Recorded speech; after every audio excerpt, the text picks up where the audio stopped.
Saudi আরবের রাজধানী রিয়াদের পূর্বাঞ্চলে নতুন করে একাধিক শক্তিশালী বিস্ফোরণের শব্দ শোনা গেছে। রোববার সংবাদ মাধ্যমের প্রতিবেদনে বলা হয়েছে, স্থানীয় বাসিন্দারা বিকট শব্দ শোনার পাশাপাশি আকাশে ধোঁয়া উঠতে দেখেছেন। ইরান এবং ইসরায়েল যুক্তরাষ্ট্রের মধ্যকার পাল্টাপাল্টি হামলার মধ্যেই ফের সৌদিতে অস্থিতিশীলতা দেখা দিয়েছে। এছাড়া খামেনির মৃত্যুর পর সৌদি আরবের পাশাপাশি প্রথমবারের মতো ওমানেও হামলার খবর পাওয়া গেছে। অন্যদিকে সংযুক্ত আরব আমিরাতের রাজধানী আবুধাবিতে আকাশ প্রতিরক্ষা ব্যবস্থার মাধ্যমে একটি ড্রোন ভূপাতিত করা হয়েছে।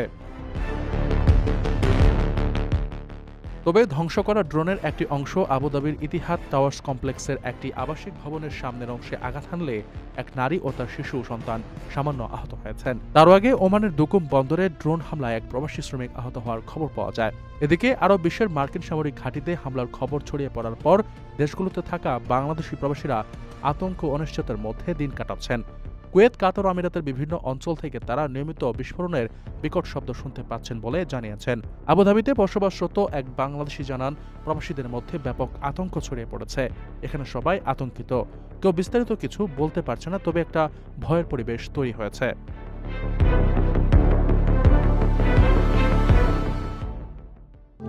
প্রবাসীদের জন্য নির্মাণ হচ্ছে দেশের প্রথম স্মার্ট সিটি, যেখানে থাকছে স্কুল, মসজিদ, হাসপাতাল, সুইমিং পুল, হেলিপ্যাড, পাঠাগার, জিম, সুপারমার্কেট, শিশু পার্ক সহ সকল নাগরিক সুবিধা।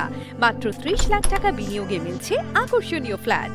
প্লাটিনাম ইনভেস্টরদের জন্য ঢাকা বিমানবন্দরে ভিআইপি প্রোটোকল সুবিধা।